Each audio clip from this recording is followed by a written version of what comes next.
إن الحمد لله نحمده ونستعينه ونستغفره ونعوذ بالله من شرور أنفسنا ومن سيئات أعمالنا من يهده الله فلا مضل له ومن يضلل فلا هادي له وأشهد أن لا إله إلا الله وحده لا شريك له وأشهد أن محمدا عبده ورسوله يا أيها الذين آمنوا اتقوا الله حق تقاته ولا تموتن إلا وأنتم مسلمون يا أيها الناس اتقوا ربكم الذي خلقكم من نفس واحدة وخلق منها زوجها وبث منهما رجالا كثيرا ونساء واتقوا الله الذي تساءلون به والأرحام إن الله كان عليكم رقيبا يا أيها الذين آمنوا اتقوا الله وقولوا قولا سديدا يصلح لكم أعمالكم ويغفر لكم ذنوبكم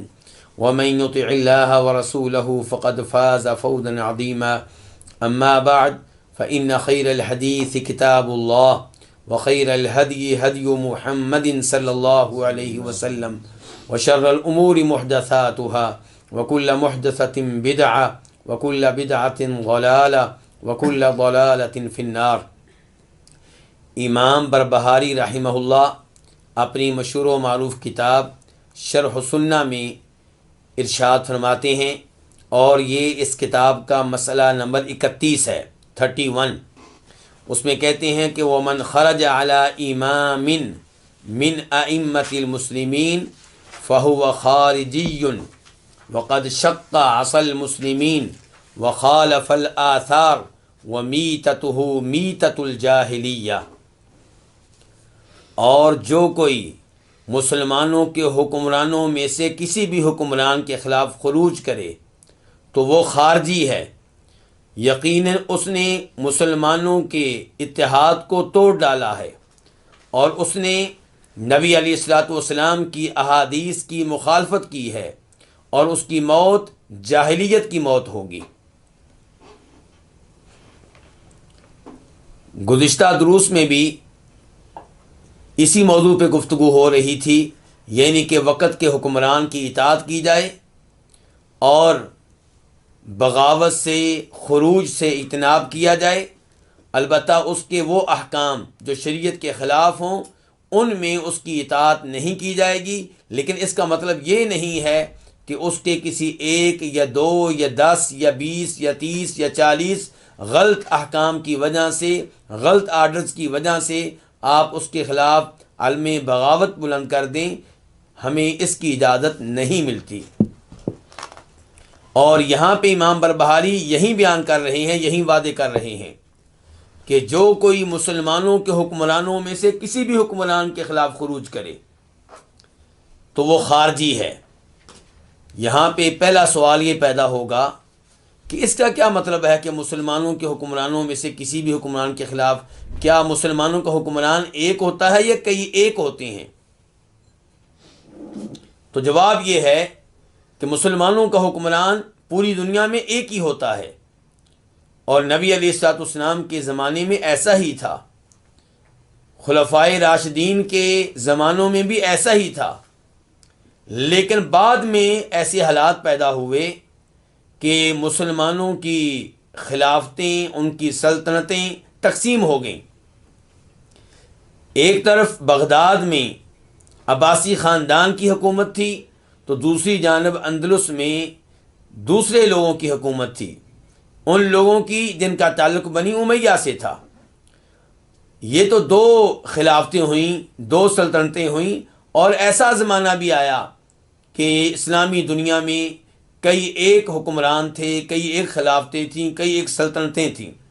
تو اس کی طرف امام بربہاری اشارہ کر رہے ہیں کہ اگر ایک وقت میں دنیا میں کئی ایک حکمران ہیں تو آپ جس حکمران کے علاقے میں رہتے ہیں، اس کی سلطنت میں رہتے ہیں، آپ اس کی اطاعت کریں گے، آپ اس کی گفتگو سنیں گے اور اس کے غلط آرڈرز کو ماننے سے اجتناب کریں گے، لیکن آپ خروج نہیں کریں گے، بغاوت نہیں کریں گے، انقلاب لانے کی کوشش نہیں کریں گے۔ اور یہ عقیدہ جو امام بربہاری نے بیان کیا ہے، یہ صرف امام بربہاری نے بیان نہیں کیا، یہ تمام اہل سنت والجماعت کا عقیدہ ہے۔ چنانچہ امام احمد رحمہ اللہ فرماتے ہیں اس کتاب میں جس کا نام ہے اصول السنہ، اور اس کا مسئلہ نمبر 33 اس میں فرماتے ہیں وَمَنْ خَرَجَ عَلَى إِمَامٍ مِّنْ أَئِمَّةِ الْمُسْلِمِينَ وَقَدْ كَانَ النَّاسُ اجْتَمَعُوا عَلَيْهِ وَأَقَرُّوا لَهُ بِالْخِلَافَةِ بِأَيِّ وَجْهٍ كَانَ بِالرِّضَا أَوْ بِالْغَلَبَةِ فَقَدْ شَقَّ هَذَا الْخَارِجُ عَصَى الْمُسْلِمِينَ وَخَالَفَ الْآثَارَ عن رسول اللہ صلی اللہ علیہ وسلم فَإِن مَاتَ الْخَارِجُ عَلَيْهِ مَاتَ مِيتَةً جَاہِلِيَّةً۔ کیا کہتے ہیں امام صاحب؟ کہتے ہیں کہ ومن خرجا، اور جو خروج کرے مسلمانوں کے حکمرانوں میں سے کسی بھی امام کے خلاف۔ اب یہاں پہ نوٹ کیجئے، امام احمد نے بھی ایک حکمران کا نام نہیں لیا، وہ بھی کیا کہہ رہے ہیں؟ مسلمانوں کے حکمرانوں میں سے کسی بھی حکمران کے خلاف خروج کرے جبکہ لوگ اس کے اوپر متفق ہو چکے ہوں۔ وقد کان الناس اجتمعوا علیہ، لوگ اس کے اوپر کیا ہو چکے ہوں؟ متفق ہو چکے ہوں۔ وَأَقَرُّوا لَهُ بِالْخِلَافَةِ، اور اس کی حکمرانی کو، اس کی خلافت کو مان چکے ہوں، تسلیم کر چکے ہوں۔ بِأَيِّ وَجْهٍ كَانَ بِالرِّضَا أَوْ بِالْغَلَبَةِ، وہ حکمران جیسے بھی بنا ہو، چاہے لوگوں نے اپنی رضامندی سے اسے حکمران بنایا ہو یا وہ قوت کے ذریعے لوگوں پہ غالب آ کے حکمران بن چکا ہو، لیکن حکمران بن چکا ہے، لوگ اسے حکمران مان چکے ہیں، اب جو اس کے خلاف خروج کرے فقد شق هذا الخارج عصا المسلمین، تو اس خروج کرنے والے نے، اس بغاوت کرنے والے نے مسلمانوں کے اتحاد کو پارا پارا کر دیا ہے، ان کے اتحاد کو توڑ دیا ہے۔ وخالف الآثار، اور اس نے بغاوت کر کے، اس نے خروج کر کے نبی علیہ الصلوۃ والسلام سے وارد احادیث کی خلاف ورزی کی ہے۔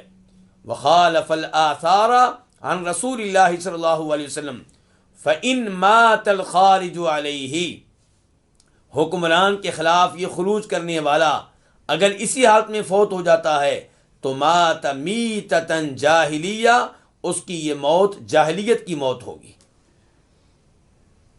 تو یہ عقیدہ کس نے بیان کیا؟ امام احمد نے۔ اور آپ جانتے ہیں کہ امام احمد 4 اماموں میں سے ایک امام ہیں، امام بخاری کے یہ استاد ہیں، اور ان کی اپنی حدیث کی کتاب ہے مسند احمد، تو بہت بڑے امام ہیں، وہ مسلمانوں کا عقیدہ بیان کر رہے ہیں، وہ اہل سنت والجماعت کا عقیدہ بیان کر رہے ہیں، اور یہی عقیدہ بیان کیا ہے امام طحاوی رحمہ اللہ نے۔ امام طحاوی کے بارے میں کئی دفعہ پہلے بھی ذکر کر چکا ہوں، کون ہیں؟ فقہ کے لحاظ سے یہ حنفی ہیں، اور یہ مصر کے عالم دین ہیں، یہ بھی بہت بڑے مفسر، بہت بڑے فقیہ ہیں، ان کی بہت سے شعبوں میں ان کی کتب ہیں، حدیث میں، اور ایسے ان کی خدمات ہیں تفسیر میں، تو یہ اور عقیدہ میں، تو یہ کیا کہتے ہیں اس کتاب میں جس کا نام کیا ہے؟ العقیدہ الطحاویہ، یعنی کہ وہ عقیدے کی کتاب جسے تحریر کرنے والے امام طحاوی ہیں۔ اس میں کہتے ہیں اہل سنت والجماعت کا عقیدہ بیان کرتے ہوئے وَلَا نَرَى الْخُرُوجَ عَلَىٰ أَئِمَّتِنَا وَوُلَاةِ أُمُورِنَا، ہم اپنے حکمرانوں کے خلاف خروج کو درست نہیں سمجھتے، ہم اپنے حکمرانوں کے خلاف بغاوت کو درست نہیں سمجھتے۔ وَإِن جَارُوا، اگرچہ وہ حکمران کیا ہوں؟ ظالم ہوں۔ نوٹ کیجئے یہ الفاظ، یہ ہے عقیدہ ہمارے پرانے ائمہ کرام کا، یہ عقیدہ ہے ہمارے سلف صالحین کا۔ آج لوگوں سے اس موضوع پہ بات کی جائے تو وہ سمجھتے ہیں کہ جو گفتگو ہم کر رہے ہیں اس کا تعلق ان حکمرانوں سے ہے جو بڑے متقی ہوں، بڑے پرہیزگار ہوں، معصوم قسم کے ہوں، جبکہ احادیث سے کیا پتہ چلتا ہے، پرانے ائمہ کرام کی کتب سے اور ان کی لکھی ہوئی عقیدے کے موضوع پہ کتابوں سے کیا پتہ چلتا ہے کہ آپ حکمرانوں کی اطاعت کریں گے اگرچہ وہ ظالم ہو. وَلَا نَدُعُ عَلَيْهِمْ، ہمارا عقیدہ یہ ہے کہ حکمرانوں کے خلاف بد دعا نہیں کریں گے.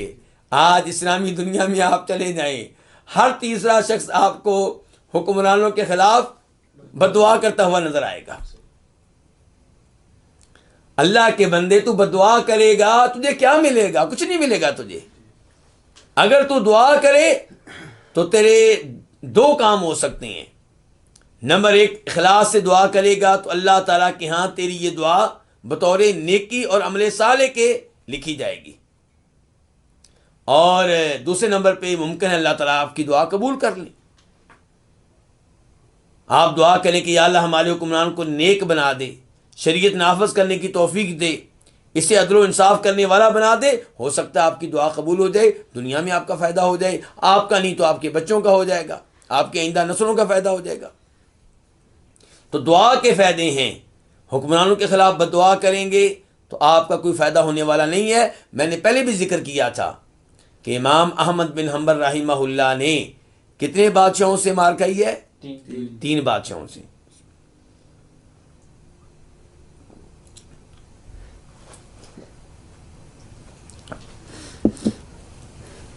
جب کہ حکمران غلط تھے اور امام احمد حق پہ تھے. کوڑے کھائے ہیں، جیل میں رہے ہیں، بہت ظلم ہوا ہے. حتیٰ کہ ایک زمانہ ایسا آیا تھا کہ جب ان کو چھوڑا بھی گیا تو ان کے احادیث بیان کرنے پہ پابندی تھی. ان تمام امور کے باوجود کہا کرتے تھے کہ اگر مجھے یہ کہا جائے، یعنی کہ اللہ رب العزت کی طرف سے اپنا عقیدہ بیان کرنا چاہتے ہیں، کہتے ہیں فرض کر رہے ہیں، کہتے ہیں فرض کر لیں کہ اگر مجھ سے کہا جائے کہ احمد تمہاری دعاؤں میں سے ایک دعا ہم پکی قبول کریں گے، کر لو جو دعا کرنی ہے، تو کہتے تھے وہ دعا میں کس کے لیے کروں گا؟ حکمران کے لیے کروں گا، کیونکہ وہ ٹھیک ہو گیا تو پوری اسلامی دنیا ٹھیک ہو جائے گی. تو امام طحاوی کیا کہہ رہے ہیں؟ وَلَا نَدُعُ عَلَيْهِمْ، ہم حکمرانوں کے خلاف بد دعا نہیں کرتے. وَلَا نَنزِعُ يَدًا مِّن طَاعَتِهِمْ، اور ہم ان کی اطاعت سے ہاتھ نہیں کھینچتے. وَنَرَا طَاعَتَهُمْ مِن طَاعَةِ اللَّهِ فَرِيضَةً، ہم ان کی اطاعت کرنا اللہ کی اطاعت کرنا خیال کرتے ہیں، کیونکہ ان کی اطاعت کا حکم کس نے دیا ہے؟ اللہ نے دیا ہے. ہم حکمرانوں کی اطاعت کو اللہ کی اطاعت سمجھتے ہیں. اور یہاں سے میرے اردو دان بھائی سمجھ لیں کہ سعودی علماء کرام حکمرانوں کی اطاعت کیوں کرتے ہیں. ہمارے کئی بھولے بالے مسلمان یہ سمجھتے ہیں کہ شاید سعودی حکمران جو ہیں وہ حکمرانوں کی بات، سعودی علماء جو ہیں حکمرانوں کی بات مانتے ہیں کس کے لیے؟ پیسے کے لیے، عہدہ بچانے کے لیے، تنخواہ لینے کے لیے. نہیں نہیں، ایسی بات بالکل نہیں ہے. یہ مسئلہ ہے. وہ اپنے حکمرانوں کی بات ماننے کو باعث اجر و ثواب سمجھتے ہیں. وہ سمجھتے ہیں کہ اس کے اوپر ہمیں کیا ملے گا؟ اجر و ثواب ملے گا. لیکن ساتھ ساتھ اس بات کے بھی وہ قائل ہیں کہ حکمران کی غلط بات نہیں مانی جائے گی، لیکن اس وجہ سے بغاوت بھی نہیں کی جائے گی، بلکہ اسے اچھے انداز سے نصیحت کی جائے گی. تو امام طحاوی کہہ رہے ہیں وَنَرَا طَاعَتَهُم مِّن طَاعَةِ اللَّهِ. اب امام طحاوی کو سعودی عالم دین نہیں ہے، تو وہ کیا کہہ رہے ہیں کہ ہم ان کی اطاعت کو اللہ کی اطاعت خیال کرتے ہیں، فریضۃً، اور ہم اسے فرض کے طور پہ لیتے ہیں کہ ان کی اطاعت کو کیا خیال کرتے ہیں؟ فرض. ما لم یأمروا بمعصیۃ، جب تک کہ وہ معصیت کا حکم نہ دیں، گناہ کا کوئی حکم نہ دیں، کوئی غلط آرڈر جاری نہ کریں. وَنَدْعُو لَهُمْ بِالصَّلَاحِ وَالْمُعَافَاةِ، اور ہم ان کے لیے دعا کرتے ہیں کہ اللہ تعالیٰ ان کی اصلاح فرمائے اور اللہ تعالیٰ ان کو عافیت دے، اللہ تعالیٰ ان کو ہر شر سے محفوظ رکھے. یہ قابل غور بات ہے. مسجد نبوی میں جب آپ خطبہ جمعہ سنیں گے، اور اب آپ جانتے ہیں کہ یہ سہولت ہے کہ عربی خطبے کا اردو میں بھی ترجمہ ہو رہا ہے، مسجد حرام میں بھی ایسی خطبہ ہوتا ہے. اب وہاں کے جو علماء کرام ہیں، مسجد نبوی کے ائمہ کرام، مسجد حرام کے ائمہ کرام، انہوں نے یہ سب عقیدے پڑھ رکھے ہیں. اب یہ جو اہل سنت والجماعت کا عقیدہ ہے اس پہ عمل کرتے ہوئے وہ ہر خطبہ جمعہ میں، ہر خطبہ عید میں حکمرانوں کے لیے دعا کرتے ہیں. دعا کے الفاظ میں یہ بھی ہوتا ہے کہ اللہ تعالیٰ ان کی حفاظت کرے، یہ بھی ہوتا ہے کہ اللہ تعالیٰ ان کو اچھے وزیر، اچھے مشیر دے، جو ان کو اچھے مشورے دیں، جو ان کو غلط بات سے دور رہنے کی نصیحت دیں. یہ سب دعائیں ہوتی ہیں اور کافی ساری دعائیں ہوتی ہیں اور ہر خطبہ جمعہ میں ہوتی ہیں. تو ہمارے لوگ چونکہ اس بات کے عادی نہیں ہیں، ہمارے لوگ تو عادی یہ ہیں کہ ہر خطبہ جمعہ میں حکمران کو کیا کیا جائے؟ للکارا جائے، اسے برا بلا کہا جائے، اس کی ایسی کی تیسی کر دی جائے. تو اس لیے ہمارے پھر لوگ کیا کہہ رہے ہوتے ہیں، یہ کیا بس اپنے حکمرانوں کے لیے لگے رہتے ہیں. حالانکہ وہ کیا لگے رہتے ہیں؟ دعا کر رہے ہوتے ہیں. بھی آپ کا بیٹا خراب ہو جائے، بری مجالس میں بیٹھنا شروع کر دے، آپ کے سامنے اکڑے، تو آپ کیا کریں گے؟ وہ دعائیں دیں گے. جو سمجھدار والد ہے وہ کیا کرے گا؟ اس کے حق میں دعا کرے گا. حالانکہ بیٹا تنگ کر رہا ہے، پریشان کر رہا ہے، لیکن وہ اس کے لیے دعا کرے گا کہ یا اللہ اس کی اصلاح کر دے، یا اللہ اس کو ٹھیک کر دے. اور ہم اپنے ایسے نافرمان بیٹے کے لیے 10 سال 20 سال دعائیں کرتے رہتے ہیں، جبکہ یہ آپ کے گھر کا مسئلہ ہے، آپ کے گھر کی ٹینشن ہے. اور حکمران اگر غلط ہے تو یہ پوری امت مسلمہ کی ٹینشن ہے. یہاں پہ بدرجہ اولا آپ کو دعا کرنی چاہیے، بلکہ خطبہ جمعہ میں کیا، جب آپ تہجد کے لیے اٹھیں، کوئی آپ کے پاس نہیں ہے، اس وقت بھی اللہ سے حکمران کے لیے دعا کریں کہ یا اللہ ان کی اصلاح کر دے، دین کے لحاظ سے بھی، دنیا کے لحاظ سے بھی. یا اللہ ان کو عدل و انصاف کرنے کی توفیق دے، یا اللہ ان کو شریعت نافذ کرنے کی توفیق دے. تو یہ ہے عقیدہ اہل سنت والجماعت کا جو بیان کیا امام احمد نے، امام طحاوی نے اور امام بربہاری نے. تو امام بربہاری کیا کہہ رہے ہیں؟ ایک دفعہ پھر ہم چلتے ہیں ان کی عبارت کی طرف. کہتے ہیں کہ جو مسلمانوں کے حکمرانوں میں سے کسی بھی حکمران کے خلاف خروج کرے، بغاوت کرے، فہو خارجی، وہ کیا ہے؟ وہ خارجی ہے. خارجی کس کو کہتے ہیں؟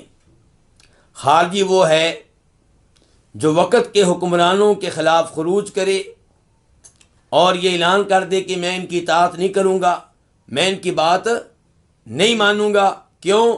اس لیے کہ یہ فاسق ہیں، اس لیے کہ یہ فاجر ہیں. جیسا کہ خوارج کا عقیدہ ہے. اور خوارج وہ گمراہ لوگ ہیں جن کا پہلا بیج نبی علیہ الصلوۃ والسلام کے زمانے میں ہمیں ملتا ہے. اس بارے میں جو حدیث ہے وہ آپ کے سامنے رکھتا ہوں. حدیث کو روایت کرنے والے امام مسلم ہیں، نمبر ہے 1064 1064، اور یہی حدیث بخاری شریف میں ہے، نمبر ہے 3344.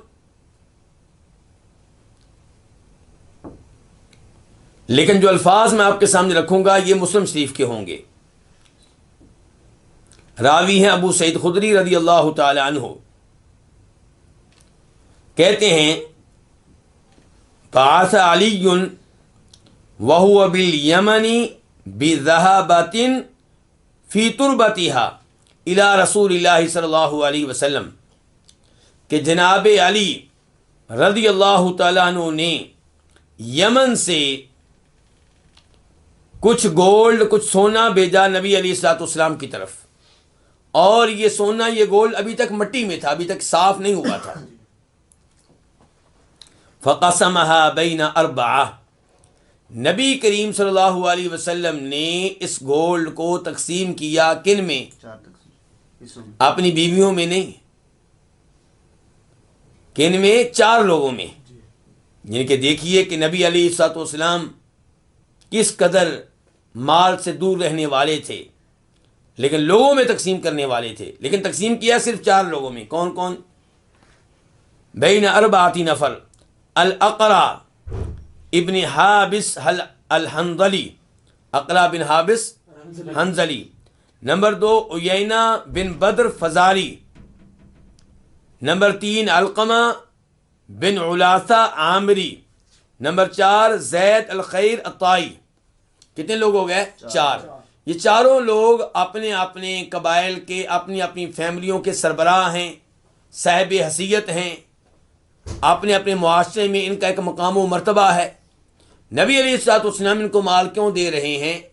تاکہ یہ لوگ ان لوگوں کی وجہ سے ان کے قبیلے کے لوگ کیا ہو جائیں؟ مسلمان ہو جائیں، اسلام پھیل جائے، لوگ جنت کے راستے پہ چل پڑیں، لوگ جہنم کی آگ سے بچ جائیں۔ اس میں اللہ کے رسول کا کوئی ذاتی مفاد نہیں ہے۔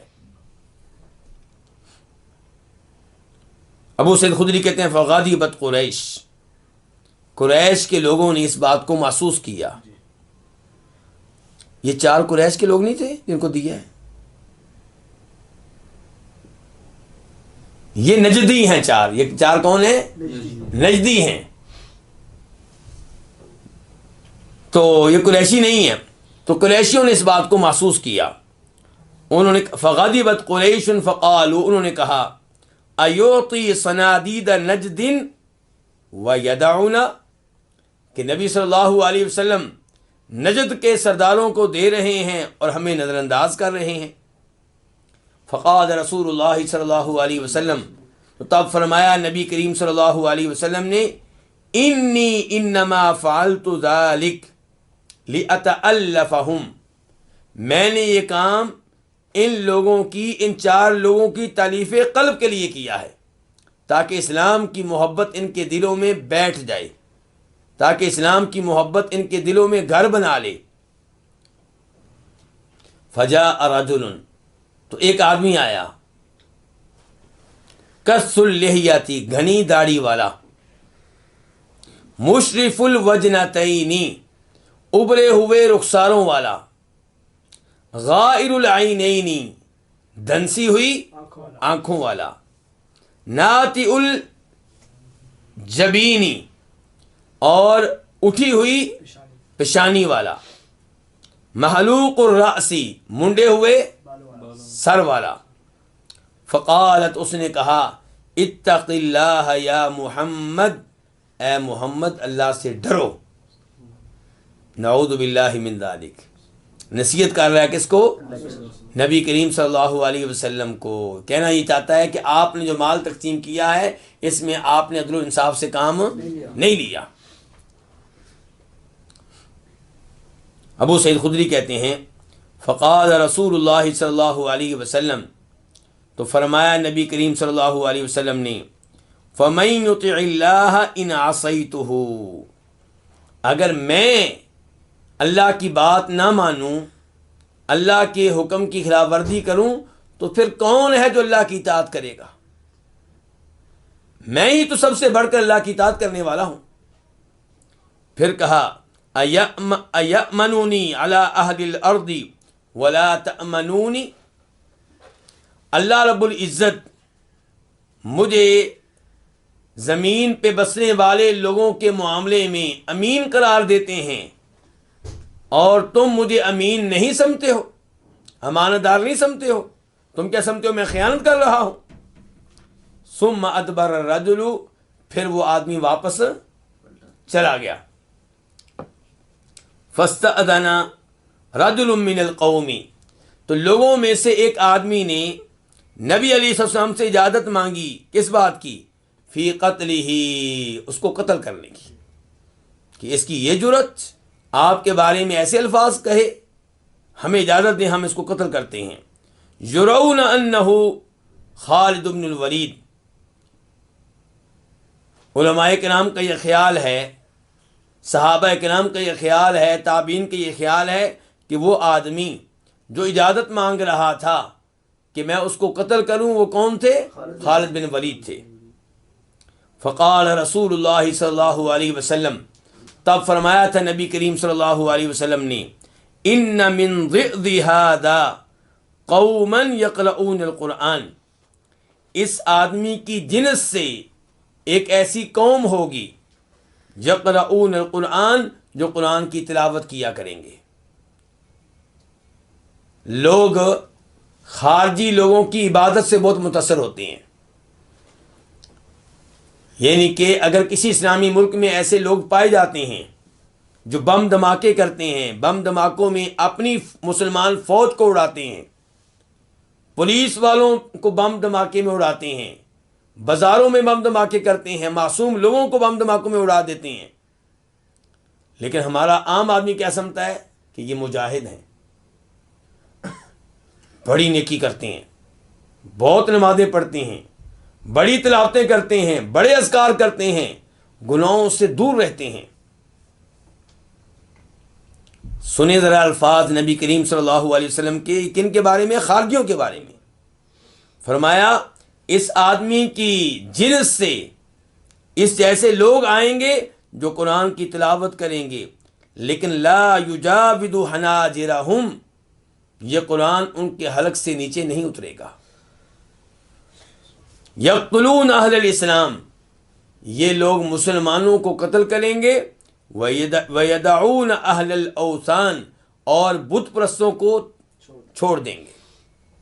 يَمْرُقُونَ مِنَ الْإِسْلَامِ كَمَا يَمْرُقُ السَّهْمُ مِنَ الرَّمِيَّةِ، دیگر روایات میں یہ بھی آتا ہے کہ تم لوگ ان کے سامنے اپنی تلاوت کو حقیر جانو گے، ان کے سامنے اپنی نمازوں کو حقیر جانو گے، وہ اتنی نمازیں پڑھنے والے ہوں گے، اتنی تلاوتیں کرنے والے ہوں گے، اور فرمایا وہ اسلام سے ایسے نکل جائیں گے جیسے تیر اس جانور سے نکل جاتا ہے، اس شکار سے نکل جاتا ہے جس پہ اس تیر کو برسایا جاتا ہے۔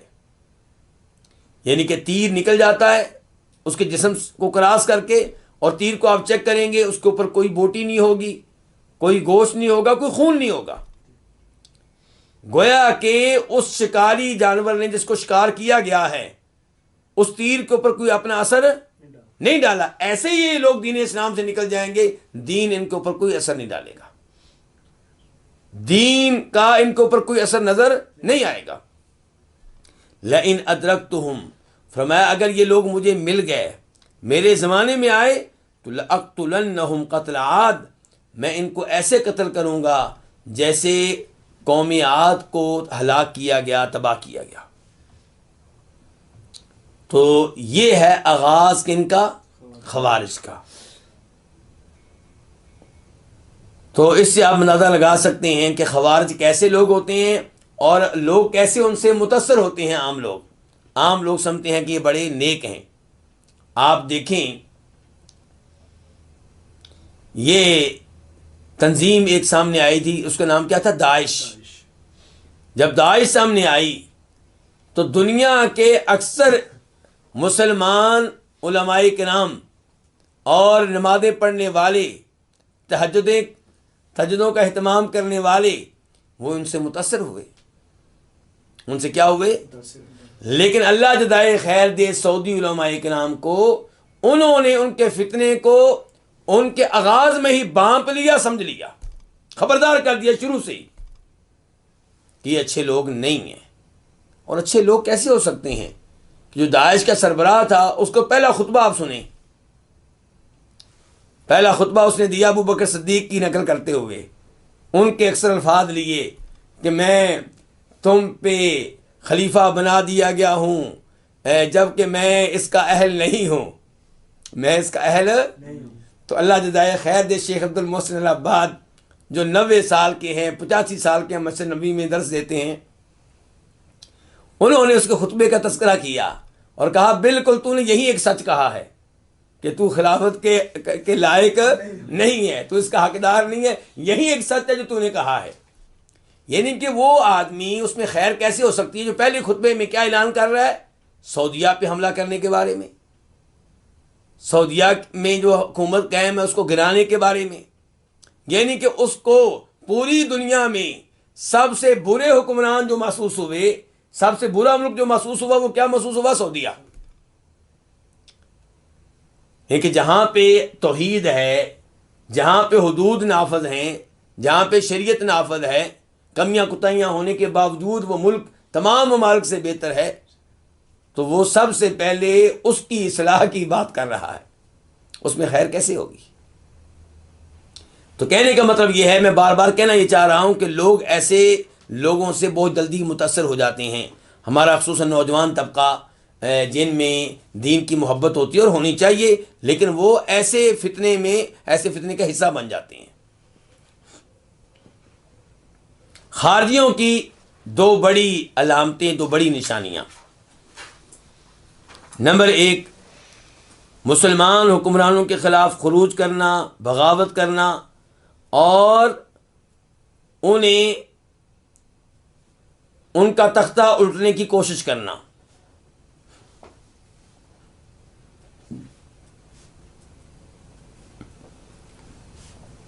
نمبر 2،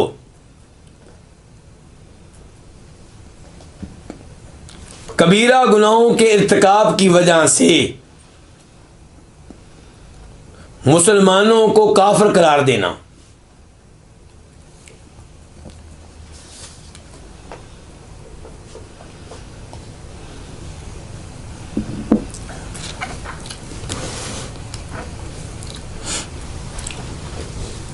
یہاں پہ ایک سوال پیدا ہوتا ہے کہ یہ لوگ گمراہ کیوں ہو جاتے ہیں؟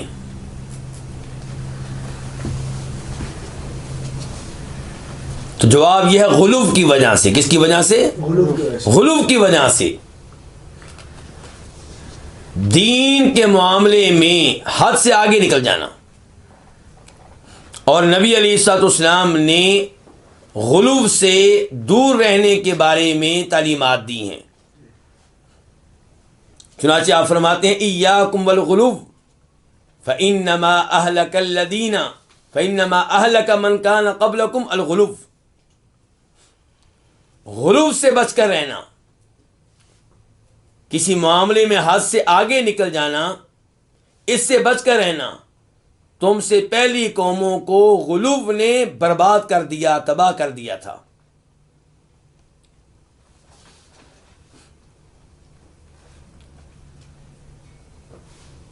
غلو انہوں نے کیا کیا کہ مسلمان حکمران یا پبلک انہیں جب دیکھا کہ وہ کسی کبیرہ گناہ کا ارتکاب کر رہے ہیں تو انہیں اس برائی سے روکنے کے لیے یہ حد سے آگے نکل گیا، غلو کا شکار ہو گئے۔ اس میں کوئی شک و شبہ نہیں کہ کوئی بھی کبیرہ گناہ کا ارتکاب کر رہا ہو تو آپ وہاں پہ اپنا کردار ادا کریں گے۔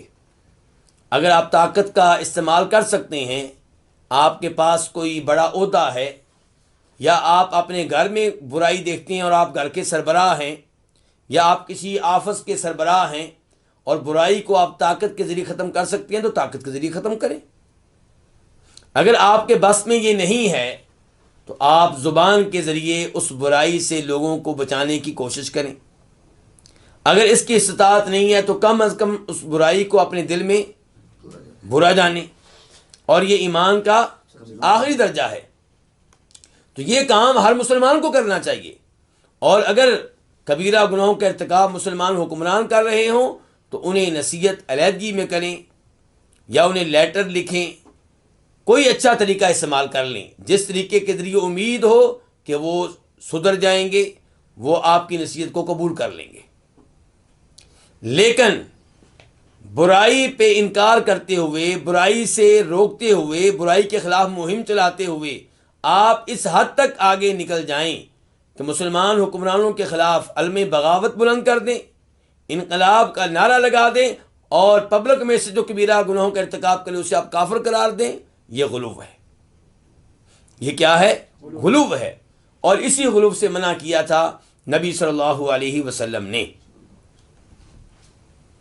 امام بربہاری کیا کہہ رہے ہیں کہ جو مسلمان حکمرانوں میں سے کسی حکمران کے خلاف خروج کرے فَهُوَ خَارِجِيٌّ، تو وہ کیا ہے؟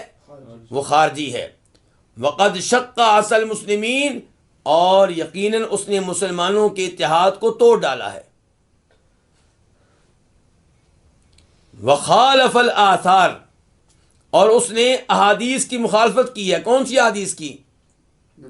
جن احادیث میں نبی صلی اللہ علیہ وسلم نے حکمرانوں کی گفتگو سننے اور حکمرانوں کی گفتگو پہ عمل کرنے کا حکم دیا ہے۔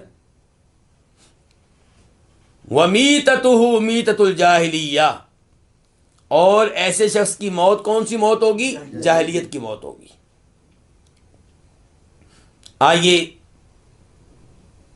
ان احادیث کی طرف بڑھتے ہیں جن احادیث میں ایسے عمل کو جاہلیت کی موت قرار دیا گیا ہے۔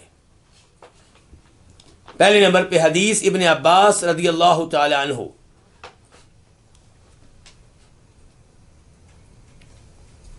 اور اس حدیث کو امام بخاری اپنی صحیح میں لے کر آئے ہیں 7053 7053۔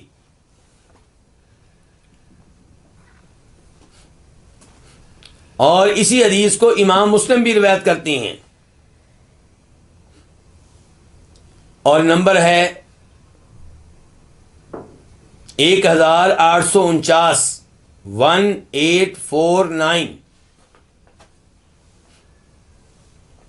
حدیث کے الفاظ فرماتے ہیں نبی کریم صلی اللہ علیہ وسلم، من کرہ من امیرہ شیئا فلیصبر۔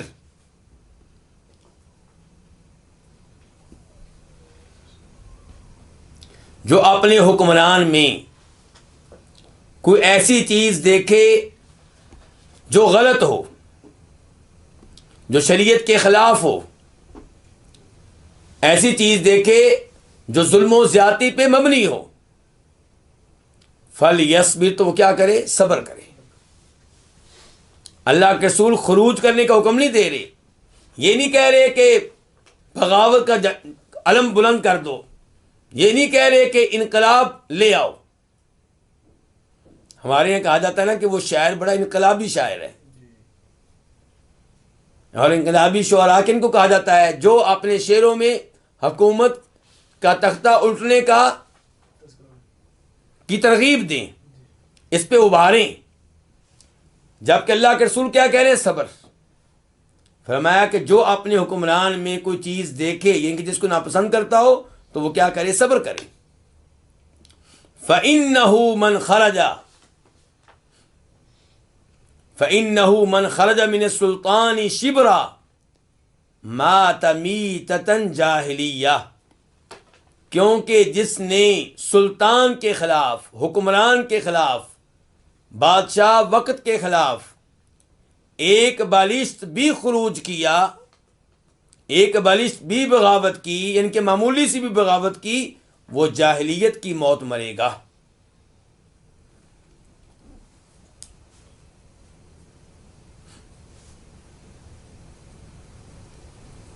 جاہلیت کی موت مرے گا، اس کا کیا مطلب ہے؟ اس کا تذکرہ آگے چل کر ہوگا۔ دوسرے نمبر پہ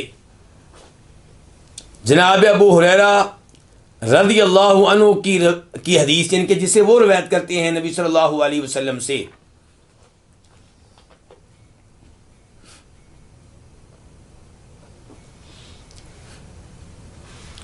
اور اس حدیث کو امام مسلم اپنی صحیح میں لے کر آئے ہیں۔ حدیث کا نمبر ہے 1848 1848۔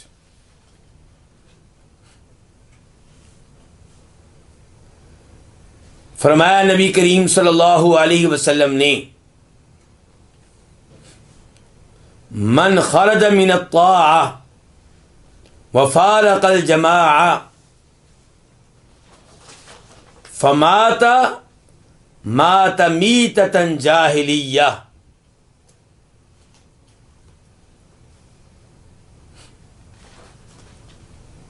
جو وقت کے حکمران کی طاعت سے باہر نکل جائے، یعنی کہ کہے کہ وقت کے حکمران کی میں اطاعت نہیں کرتا، میں اس کو حکمران نہیں مانتا، وفارق الجماع، اور مسلمانوں کی جماعت سے کیا ہو جائے؟ الگ ہو جائے، اور اسے موت آ جائے، تو یہ کون سی موت ہوگی؟ جاہلیت کی موت ہوگی۔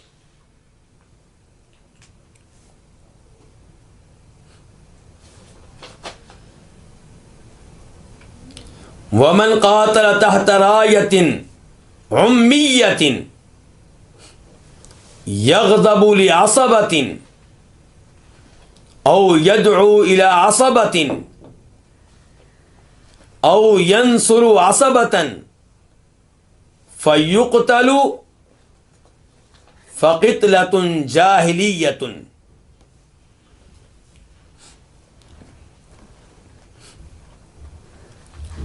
جو کسی اندھے جھنڈے کے نیچے لڑائی لڑے. کیا مطلب ہے اندھا جھنڈا؟ یعنی کہ ایسے لوگوں کی قیادت میں لڑے جو اسے لڑا رہے ہیں، لیکن اس لڑنے والے کو نہیں پتا کہ ان کا مقصد کیا ہے، وہ حق پہ ہیں یا باطل پہ ہیں. بس اس کو یہ پتا ہے کہ میں نے ان کو بڑا مان لیا ہے، آپ جس سے لڑائیں گے میں لڑوں گا، جہاں لڑائیں گے لڑوں گا، میں ان کے لیے جان دے دوں گا. کیوں جی؟ کس لیے؟ آپ کو پتا ہے کہ وہ حق کے لیے لڑ رہے ہیں یا باطل کے لیے لڑ رہے ہیں، وہ سچے ہیں یا جھوٹے ہیں، اس لڑائی کے معاملے میں کچھ پتا نہیں. لیکن اندھی محبت، اندھا اعتقاد، کیوں جی یہ ہمارے پیر صاحب ہیں، کیوں جی ہماری برادری کے ہیں، ہماری کاسٹ کے ہیں، ہمارا قبیلہ ہے، ہماری فیملی کے لوگ ہیں، میں یہ نہیں دیکھوں گا کہ حق پہ ہیں یا باطل پہ ہیں، بس میں ان کے ساتھ مل کے لڑوں گا، میں ان کا ساتھ دوں گا. مجھے کہیں کچہری میں لے جائیں جھوٹی گواہی، عدالتوں میں لے جائیں جھوٹی گواہی دینے کے لیے تیار ہوں، گولی چلانے کا کہیں، جس پہ کہیں گے چلا دوں گا. تو یہ فرما رہے ہیں نبی کریم صلی اللہ علیہ وسلم، اور جو کسی اندھے جھنڈے کے نیچے لڑائی لڑے، یغضب لعصبۃ، کسی عصبیت کے لیے وہ غصے میں آ چکا ہو. عصبیت سے مراد کیا؟ قبیلے کی خاطر، وطن کی خاطر، ملک کی خاطر، زبان کی خاطر. لڑائی کس کی خاطر؟ زبان کی خاطر. لڑائی کس کی خاطر؟ وطن کی خاطر. یعنی کہ میں اپنے وطن کے لیے لڑوں گا چاہے میرے وطن کے لوگ غلط ہوں، میں اپنے علاقے کے لیے، اپنے شہر والوں کے لیے لڑوں گا چاہے وہ غلط ہوں، میں اپنی زبان کے لیے لڑوں گا چاہے میری زبان والے غلط ہوں. لیکن ہماری ان کی زبان ایک ہے جی، ہمارے قبیلے کے لوگ ہیں جی، ہمارے علاقے کے لوگ ہیں جی. اور یہ حدیث بڑی اہم ہے ان لوگوں کے لیے جو کسی ایسے معاشرے میں رہتے ہیں جہاں پہ مکس مسلمان رہتے ہیں. کون رہتے ہیں؟ مکس مسلمان. مثال کے طور پہ سعودیہ میں پاکستان کے لوگ بھی رہتے ہیں، انڈیا کے مسلمان بھی رہتے ہیں، بنگلہ دیش کے مسلمان بھی رہتے ہیں، افغانستان کے مسلمان بھی رہتے ہیں، شام کے مسلمان بھی رہتے ہیں، مصر کے مسلمان بھی رہتے ہیں. اب وہاں پہ کیا آپ اپنے لوگوں کا ساتھ دے رہے ہیں اس وجہ سے کہ وہ آپ کے ملک کے لوگ ہیں، بس اس لیے؟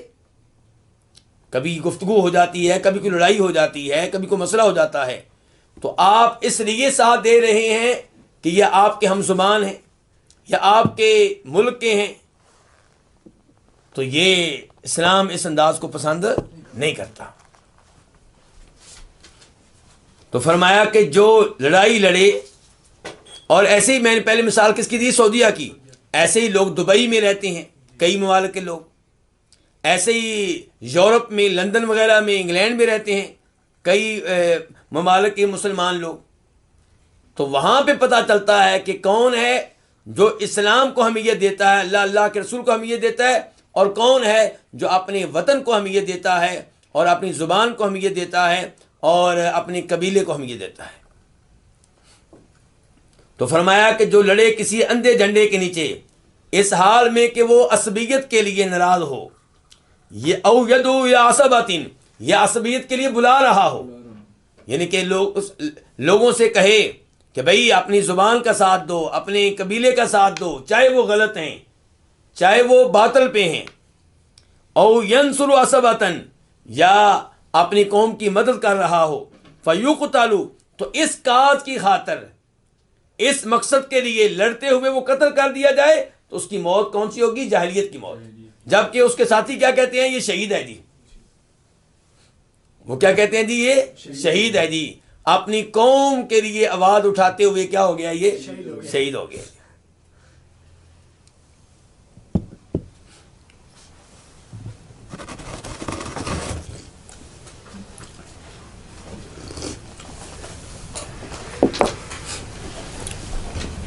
بڑی اہم حدیث ہے یہ. مزید فرماتے ہیں آپ وَمَنْ خَرَجَ عَلَىٰ أُمَّتِي يَضْرِبُ بَرَّهَا وَفَاجِرَهَا، اور جو میری امت کے خلاف خروج کرے، ظلم و زیادتی کرتے ہوئے ان کے خلاف میدان میں آ جائے، میری امت کے نیک لوگوں کو بھی قتل کر رہا ہو اور میری امت کے فاسق و فاجر لوگوں کو بھی قتل کر رہا ہو. وَلَا يَتَحَاشَ بِمُؤْمِنِهَا، میری امت کے مومنوں سے بھی شرما نہ رہا ہو، انہیں بھی قتل کرنے سے دریغ نہ کر رہا ہو. وَلَا يَفِي لِذِي عَهْدٍ عَهْدَهُ، اور یہ بھی نہ دیکھے کہ میں جن کو قتل کر رہا ہوں یہ ویزا لے کر ہمارے ملک میں آئے ہیں، یہ ان کو ہمارے ملک نے امن و امان دیا ہے، یہ سفیر ہیں، یہ سفارتی عملے کا حصہ ہیں، یہ وفد آیا ہے وہاں سے. فرمایا ایسے لوگ جو ہیں فَلَيْسَ مِنِّي وَلَسْتُ مِنْهُ، یہ آدمی نہ مجھ سے ہے نہ میں اس سے ہوں، ان کے اس کا مجھ سے کوئی تعلق نہیں ہے، یہ میری شریعت پہ نہیں ہے، یہ میرے طریقے پہ نہیں ہے، یہ میری راہ پہ نہیں ہے، اور میرا اس کے اعمال سے کوئی تعلق نہیں ہے. تو اس سے آپ اندازہ کر لیں کہ آج یہ لوگ جن کو ہم کئی دفعہ اس لیے مجاہد کہہ دیتے ہیں کہ وہ اپنی عوام کو مار رہے ہوتے ہیں، اپنی فوج کو مار رہے ہوتے ہیں، اپنی پولیس کو مار رہے ہوتے ہیں، اسلام کا ان کے بارے میں کیا خیال ہے؟ تو اب آخر میں یہ مسئلہ حل کرنا ہے ہم نے کہ اس کا کیا مطلب ہے جاہلیت کی موت مرے گا. جاہلیت کس کو کہتے ہیں؟ زمانے کفر کو.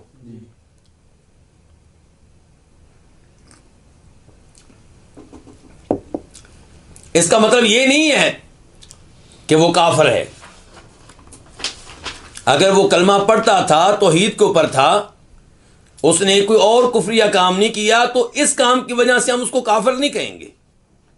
تو پھر اس کا کیا مطلب ہے کہ جاہلیت کی موت مرا؟ اس کا مطلب یہ ہے کہ اس میں زمانے جاہلیت کے لوگوں کی خصلتوں میں سے خصلت پائی جاتی ہے. زمانے جاہلیت کے لوگوں کی بری عادتوں میں سے ایک عادت پائی جاتی ہے اور اس کے اوپر اس سے موت آئی ہے. زمانے جاہلیت کے لوگ کیسے زندگی بسر کرتے تھے؟ وہ تقسیم تھے، کسی کو بڑا ماننے کے لیے تیار نہیں تھے، ایک دوسرے کے خون کے پیاسے تھے. اللہ رب العزت کا فرمان پڑھ لیں آپ سورہ آل عمران میں آیت نمبر 103 میں 103 کہ وَاعْتَصِمُوا بِحَبْلِ اللَّهِ جَمِيعًا وَلَا تَفَرَّقُوا، اللہ کی رسی کو مل کر تھام لو اور آپس میں تقسیم ہونے سے بچو. اللہ تعالیٰ کہتے ہیں اس کے بعد وَاذْكُرُوا نِعْمَةَ اللَّهِ عَلَيْكُمْ، یاد کرو اللہ کی نعمت جو تمہارے اوپر ہے، اللہ کا انعام، اللہ کا فضل و کرم جو تمہارے اوپر ہے. وہ کیا؟ کہ اذ کنتم اعداء، جب تم ایک دوسرے کے کیا تھے؟ دشمن تھے، ایک دوسرے کے خون کے پیاسے تھے. فألف بین قلوبکم، اللہ نے تمہارے دلوں کو جوڑ دیا. فاصبحتم بنعمتی اخوانا، تو تم اللہ کے فضل و کرم سے بائی بائی بن گئے. تو اسلام کیا چاہتا ہے؟ مسلمان ایک رہیں، ایک حکمران کے نیچے ہوں، ایک حکمران کی اطاعت کرنے والے ہوں، تقسیم ہونے سے بچیں. لیکن جو لوگ بغاوت کرتے ہیں، خروج کرتے ہیں، یہ امت مسلمہ کو تقسیم کرتے ہیں. تو اس لیے ان میں عادت پائی جا رہی ہے جاہلیت کے زمانے کے لوگوں کی، کافروں والی عادت پائی جا رہی ہے. اس لیے کہا جا رہا ہے کہ ایسا آدمی جاہلیت کی موت مرے گا.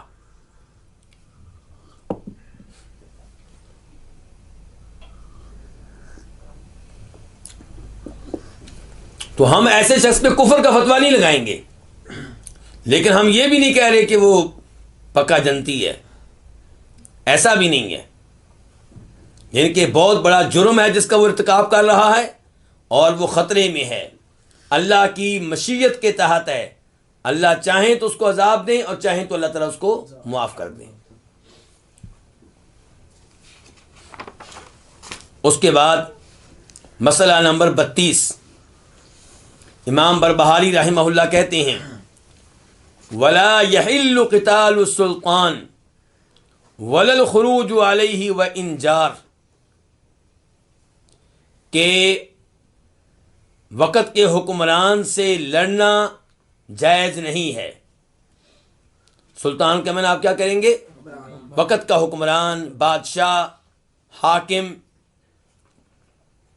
اس سے لڑنا یہ حلال نہیں ہے، جائز نہیں ہے۔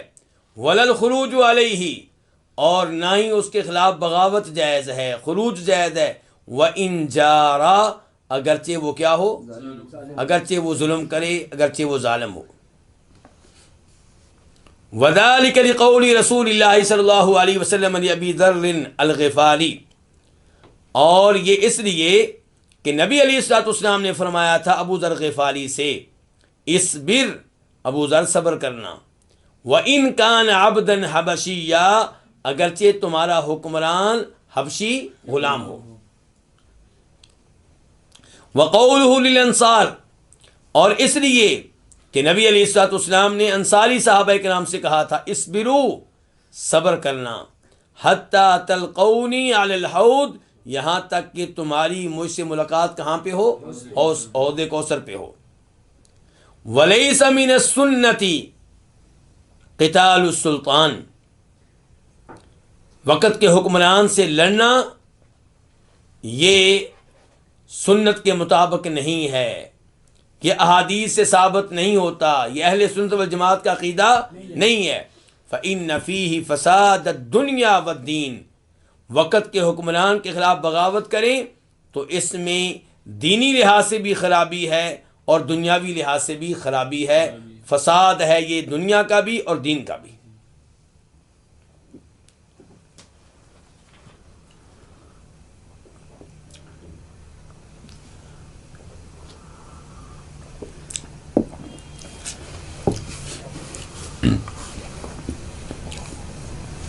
سب سے پہلے یہ دیکھنا ہے کہ امام بربہاری نے یہ عقیدہ کہاں سے لیا ہے۔ تو امام احمد بن حنبل اپنے عقیدے کی کتاب اصول السنہ میں فرماتے ہیں مسئلہ نمبر 34، کہتے ہیں ولا يحل قتال السلطان ولا الخروج علیہ لأحد من الناس، لوگوں میں سے کسی کے لیے جائز نہیں ہے کہ وقت کے حکمران سے لڑائی لڑے، اور نہ یہ جائز ہے کہ اس کے خلاف خروج کرے۔ ولا يحل قتال السلطان ولا الخروج علیہ لأحد من الناس فمن فعل ذلك، جو شخص یہ کام کرے گا فهو مبتدع، وہ بدعتی ہے۔ وہ کیا ہے؟ بدعتی ہے۔ حکمران کے خلاف لڑنا، ہتھیار اٹھانا، تلوار نکال لینا اس کے خلاف اور بغاوت کرنا، فرمایا جو یہ کام کرے وہ بدعتی ہے۔ علی غیر سنہ، وہ سنت کے اوپر نہیں ہے، وہ اہل سنت والجماعت کے عقیدے پہ نہیں ہے۔ علی غیر سنت والطریق، اور اہل سنت والجماعت کے راستے پہ نہیں ہے۔ یہ کس کے الفاظ ہیں؟ امام احمد بن حنبل کے۔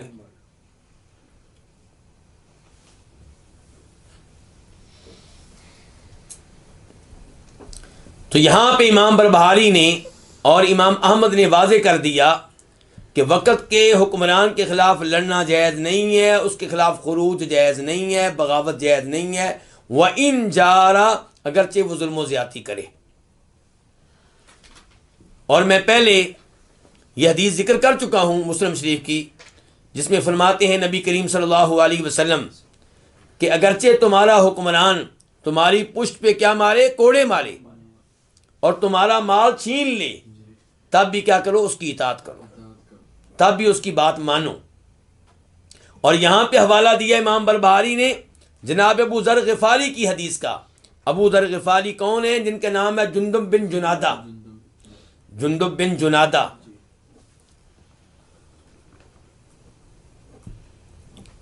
آپ نے ان سے کہا تھا کہ اصبر، کہ ابو ذر صبر کرنا، وَإِن كَانَ عَبْدًا حَبَشِيًّا، اگرچہ تمہارا حکمران حبشی غلام ہو۔ یہ حدیث کہاں پہ آئی ہے؟ مسلم شریف میں موجود ہے۔ الفاظ کیا ہیں ابو ذر غفاری کے؟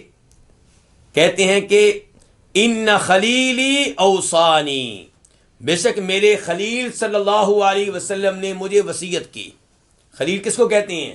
دوست کو، اور یہ دوستی کا اعلیٰ ترین جو مقام و مرتبہ ہے اسے کہتے ہیں خلیل۔ اور نبی علیہ السلام نے فرمایا تھا کہ میرا تم لوگوں میں کوئی خلیل نہیں ہے، میں اگر خلیل تم میں سے کسی کو بناتا تو کس کو بناتا؟ ابو بکر رضی اللہ تعالیٰ عنہ کو۔ تو سوال پیدا ہوتا ہے کہ ابو ذر پھر کیسے کہہ رہے ہیں کہ میرے خلیل نے کہا؟ یہ ابو ذر کہہ رہے ہیں اللہ کے رسول کو کہ میرے خلیل ہیں، اللہ کے رسول نہیں کہہ رہے کہ ابو ذر میرے خلیل ہیں۔ اللہ کے رسول علیہ الصلوۃ والسلام نے وعدے کر دیا کہ میں نے تم میں سے کسی کو اپنا خلیل نہیں بنایا۔ کیوں نہیں بنایا؟ کیونکہ مجھے اللہ نے اپنا خلیل بنا لیا ہے۔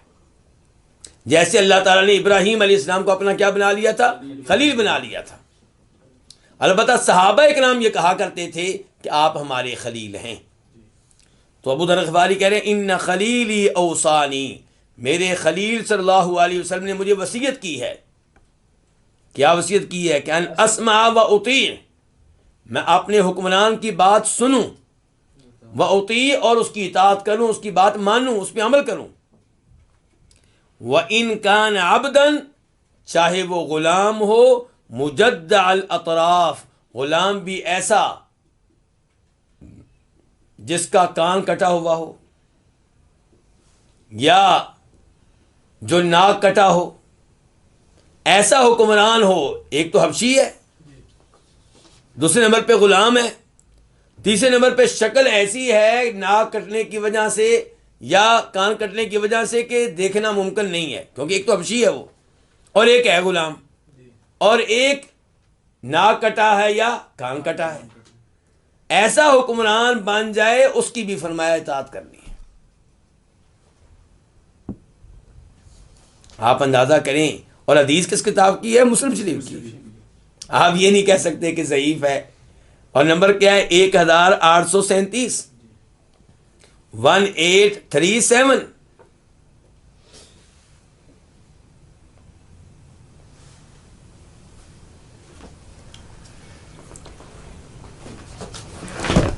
امام ابن ماجہ رحمہ اللہ جب یہ حدیث بیان کرتے ہیں، کون؟ امام ابن ماجہ، تو وہ ذرا تفصیل سے بیان کرتے ہیں، اور ابن ماجہ میں اس کا نمبر ہے 2862، 2862۔ شیخ البانی رحمہ اللہ نے اسے صحیح قرار دیا ہے۔ اس میں عبداللہ بن صامت کہتے ہیں ابو ذر غفاری سے روایت کرتے ہوئے کہ انہ انتہا الی الربدہ، کہ ابو ذر غفاری مقام ربدہ پہنچے، اور مقام ربدہ جو ہے یہ مدینہ کے قریب ہے۔ وقد اقیمت الصلاۃ، جب پہنچے تو وہاں پہ نماز کی اقامت ہو چکی تھی۔ فَإِذَا عَبْدٌ يَؤُمُّهُمْ، تو وہاں پہ غلام تھا، وہ ان کی امامت کیا کرتا تھا، وہ انہیں نماز پڑھایا کرتا تھا۔ فقیل، امام سے کہا گیا، ہاد ابو ذر، بھائی ابو ذر آ گئے ہیں، صحابی رسول آ گئے ہیں، یعنی کہ ان کو موقع دو کس چیز کا؟ نماز پڑھانے کا، امامت کرنے کا۔ فذهب يتأخر، تو وہ غلام پیچھے ہٹنے لگا۔ فقال ابو ذر، تو تب ابو ذر غفاری نے کہا تھا، اوصانی خلیلی ان اسمع و اطیع، میرے خلیل علیہ السلام نے مجھے وصیت کی تھی کہ میں جو بھی حکمران بنا دیا جائے، جس کو بھی ذمہ داری دے دی جائے، اس کی بات سنوں اور اطاعت کروں، چاہے وہ کوئی حبشی غلام ہو، چاہے وہ کان کٹا ہو، چاہے وہ ناک کٹا ہو۔ اور اسی موضوع پہ ایک اور حدیث بھی ہے، حدیث کے راوی ہیں جناب ارباز بن ساریہ رضی اللہ تعالی عنہ، اور اس حدیث کو اپنی کتاب میں جگہ دینے والے امام ہیں امام ابو داؤد، اور نمبر ہے حدیث کا 4607، 4607۔ فرماتے ہیں جناب ارباز بن ساریہ، اوصیکم، کہ فرمایا تھا نبی کریم صلی اللہ علیہ وسلم نے کہ اوصیکم بتقوی اللہ، کہ لوگوں میں تمہیں وصیت کر رہا ہوں، میری پہلی وصیت یہ ہے کہ تقوی اللہ، ہر معاملے میں اللہ سے ڈرتے رہنا،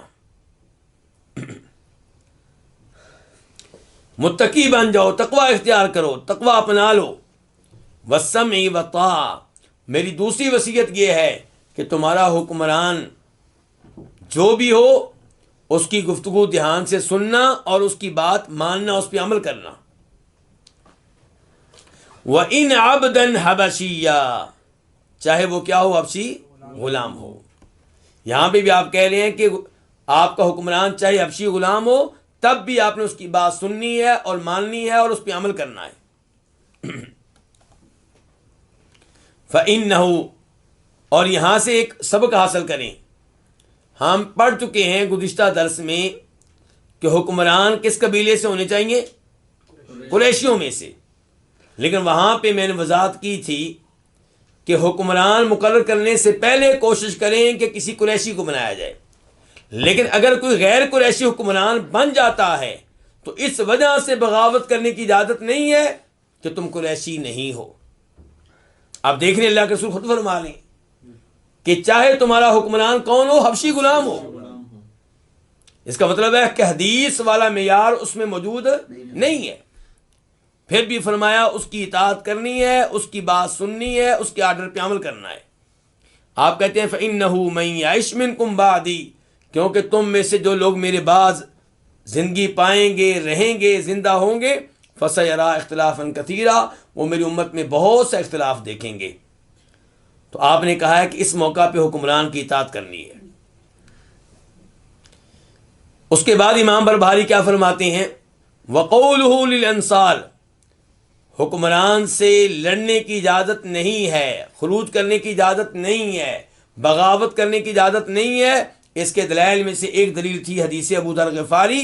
اب دوسری حدیث وہ ہے کہ جس میں آتا ہے کہ نبی کریم صلی اللہ علیہ وسلم نے انصاریوں سے کہا تھا اصبروا، صبر کرنا، حتی تلقونی علی الحوض، یہاں تک کہ تم مجھ سے حوض کوثر پہ آ کر ملو۔ یہ کون سی حدیث ہے جی؟ یہ بخاری شریف کی حدیث ہے، اور بخاری شریف میں اس کا نمبر ہے 4330، 4330۔ حدیث کے راوی ہیں عبداللہ بن زید بن عاصم۔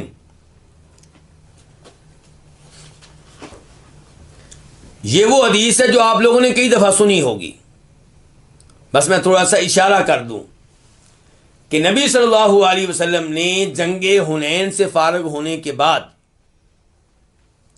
مقام جیرانہ پہ مال غنیمت تقسیم کیا، اور اس موقع پہ عام طور پہ آپ نے مال کن کو دیا؟ مہاجرین کو، قریشیوں کو، مہاجرین کو، اور قریش آپ کا اپنا قبیلہ ہے، مکہ کے لوگ آپ کے ہم وطن تھے، مدینہ والوں کو کچھ نہیں ملا، انصاریوں کو کچھ نہیں ملا، ان کے مدینہ کے ان لوگوں کو ملا جو مہاجر تھے، جو مکہ سے مدینہ آئے ہوئے تھے، لیکن جو مدینہ کے مقامی باشندے تھے ان کو کچھ نہیں ملا۔ یہ حدیث اس لحاظ سے دھیان سے سننی چاہیے۔ آج اسلامی ممالک میں بہت شور اٹھتا ہے کہ دوسرے علاقے کے لوگوں کو نوازا جا رہا ہے، عہدے دیے جا رہے ہیں، ملازمتیں دی جا رہی ہیں، اور یہاں کے مقامی لوگوں کو کچھ نہیں دیا جا رہا۔ اس موضوع پہ گفتگو کرنا پیار کے ساتھ، محبت کے ساتھ کوئی حرج نہیں ہے، لیکن اس وجہ سے بغاوت کا اعلان کر دینا، علیحدگی کا اعلان کر دینا، یہ مسئلہ ہے، یہ خطرناک سوچ ہے، اسلامی لحاظ سے درست نہیں ہے۔ اب یہاں پہ دیکھیے کہ نبی صلی اللہ علیہ وسلم نے مال غنیمت تقسیم کیا ہے، مہاجرین کو دیا ہے، قریشیوں کو دیا ہے، لیکن انصاریوں کو نہیں دیا۔ چند انصاری نوجوانوں نے اس موضوع پہ گفتگو کی آپس میں ان کے، اور یہ گفتگو پہنچ گئی کس تک؟ نبی صلی اللہ علیہ وسلم تک۔ آپ نے انصاریوں کو جمع کیا ایک خیمے میں، اور آپ نے کہا کہ یہاں پہ کوئی اور نہیں آ سکے گا، صرف انصاری ہوں گے بس۔ انصاری آئے، آپ نے پوچھا انصاریوں تم لوگوں نے یہ باتیں کی ہیں، یعنی کہ تم لوگوں نے میری تقسیم پہ اعتراض کیا ہے؟ انصاری کہنے لگے نہیں اللہ کے رسول علیہ السلام، چند نوجوانوں نے ایسی گفتگو کی ہے، ہم باقی لوگوں نے کوئی گفتگو نہیں کی۔ آپ نے کہا انصاریوں کیا تمہیں یاد نہیں ہے کہ جب میں تمہارے پاس تمہارے شہر میں آیا، یثرب میں جسے آج مدینہ کہتے ہیں، تم ایک دوسرے کے خون کے پیاسے تھے، دشمن تھے، اللہ نے تمہیں میری وجہ سے ایک کر دیا۔ اور واقعی آپ کے آنے سے پہلے اوس اور خزرج میں لڑائیاں رہتی تھیں۔ پھر کہا کہ کیا تم لوگوں کو یہ یاد نہیں ہے کہ تم لوگ گمراہ تھے، میری وجہ سے اللہ نے تمہیں ہدایت دی، تم فقیر تھے، میری وجہ سے اللہ نے تمہیں مال دیا۔ انصاری ہر بات کے جواب میں کہہ رہے تھے بالکل اللہ کے رسول ایسا ہی ہے، اللہ کے رسول کے ہمارے اوپر بڑے احسانات ہیں۔ آپ نے کہا انصاریوں تم بھی کچھ کہو آگے سے، تم یہ کہہ سکتے ہو کہ آپ کی قوم نے آپ کو دھتکار دیا تھا، نکال دیا تھا، ہم نے آپ کو پناہ دی، ہم نے آپ کا دفاع کیا۔ انصاری نے کہا نہیں اللہ کے رسول، احسان اللہ کا اور احسان اللہ کے رسول صلی اللہ علیہ وسلم کا۔ پھر آپ نے کہا کہ انصاریوں یاد رکھو تم میرے لیے اس کپڑے کی طرح ہو جو انسان کے جسم کے ساتھ براہ راست لگ رہا ہوتا ہے، اور لوگ میرے لیے اوپر والے کپڑے کی طرح ہیں۔ تم اندرونی کپڑا جو جسم کے ساتھ براہ راست لگتا ہے، ان کہ میں تم کو اپنا اس قدر قریب سمجھتا ہوں کہ تم میرے لیے اس کپڑے کی طرح ہو جو جسم کے ساتھ براہ راست لگ رہا ہوتا ہے، اور لوگ اس کپڑے کی طرح ہیں جو کپڑے کے اوپر کپڑا ہوتا ہے۔ مثال کے طور پہ کوٹ، چادر آپ لیتے ہیں قمیض کے اوپر، خود قمیض بھی، جبکہ قمیض کے نیچے بنیان ہوتی ہے، وہ براہ راست جسم کے ساتھ لگ رہی ہوتی ہے۔ تو آپ نے کہا تم میرے لیے اس کپڑے کی طرح ہو جو جسم کے ساتھ براہ راست لگ رہا ہوتا ہے، اور لوگ اوپر والے کپڑوں کی طرح ہیں۔ اگر ہجرت نہ ہوتی تو میں بھی انصاریوں کا ایک حصہ ہوتا۔ انصاریوں تمہیں یہ بات پسند نہیں ہے کہ لوگ بکریاں لے کر جا رہے ہیں، اونٹ لے کر جا رہے ہیں، اور تم اپنے وطن اپنے شہر میں اللہ کے رسول کو لے کر جا رہے ہو صلی اللہ علیہ وسلم۔ یہ الفاظ سن کے انصاریوں نے رونا شروع کر دیا، بہت خوش ہوئے۔ پھر نبی علیہ الصلوۃ والسلام نے اس موقع پہ انہیں یہ نصیحت کی تھی کہ انصاریو انکم ستلقون بعدی اثرہ، انصاریو تم دیکھو گے میرے بعد کہ تم پہ اوروں کو ترجیح دی جائے گی، جن کہ تم نے بڑی قربانیاں دی ہیں، مہاجرین کو جگہ دی، تم نے جہاد کیا، جانیں دیں، بچے دیے، مال دیا، بہت کچھ کیا تم لوگوں نے، لیکن جب مال آئے گا تو تم پہ اوروں کو ترجیح دی جائے گی، عہدوں کی باری آئے گی، تم پہ دوسروں کو ترجیح دی جائے گی، تو پھر کیا کرنا ہے؟ فاصبروا، انصاریو صبر کرنا، حتی تلقونی علی الحوض، یہاں تک کہ میری تمہاری ملاقات حوض پہ ہو۔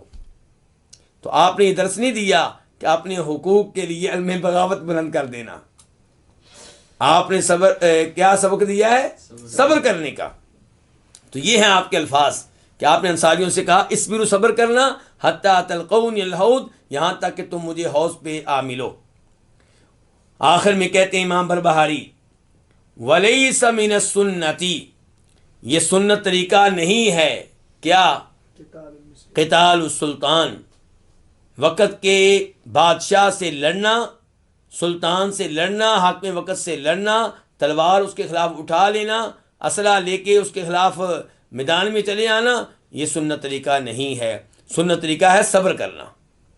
فَإِنَّ فِيهِ، کیونکہ اس طریقے میں فساد الدنیا والدین، تباہی ہے، بربادی ہے، خرابی ہے، دنیا کے لحاظ سے بھی دین کے لحاظ سے.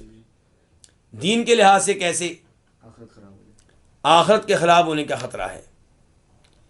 اور دین کے لحاظ سے اس لیے بھی کہ جب آپ خروج کریں گے، بغاوت کریں گے، تو کیا حکمران آسانی سے آپ کے لیے کرسی چھوڑ دے گا؟ وہ آگے سے کیا کرے گا؟ مقابلہ کرے گا.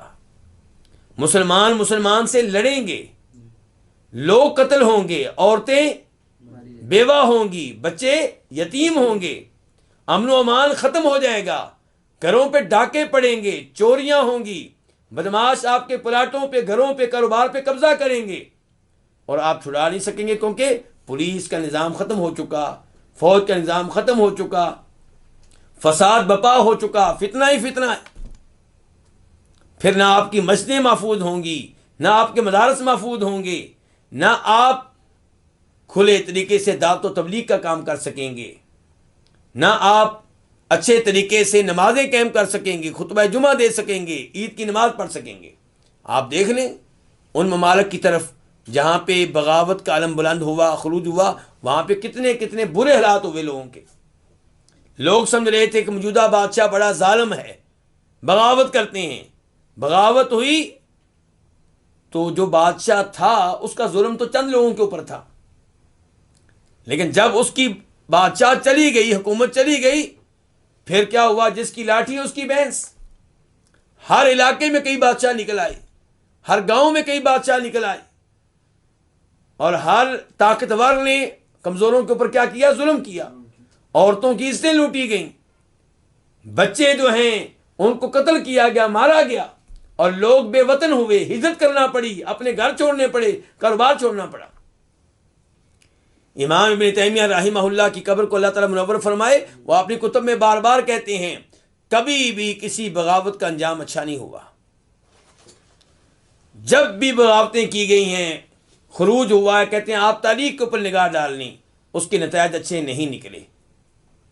تو سب سے بڑی بات یہ ہے کہ عدم خروج میں، عدم بغاوت میں احادیث پہ عمل ہے، اللہ رب العزت کے کلام پہ عمل ہے، اور پھر صبر کریں گے تو انشاءاللہ آپ کے درجات بلند ہوں گے. روز قیامت آپ کا صبر آپ کے کام آئے گا. جو آپ پہ ظلم و زیادتی ہوئی ہے وہ نیکیوں کی شکل میں آپ کے سامنے آ جائے گی. ظلم و زیادتی کرنے والوں کو روز قیامت اپنے انجام کا سامنا کرنا پڑے گا. آپ دنیا میں بغاوت سے دور رہیں اور مسلمان حکمرانوں کے خلاف کوئی ایسا قدم نہ اٹھائیں.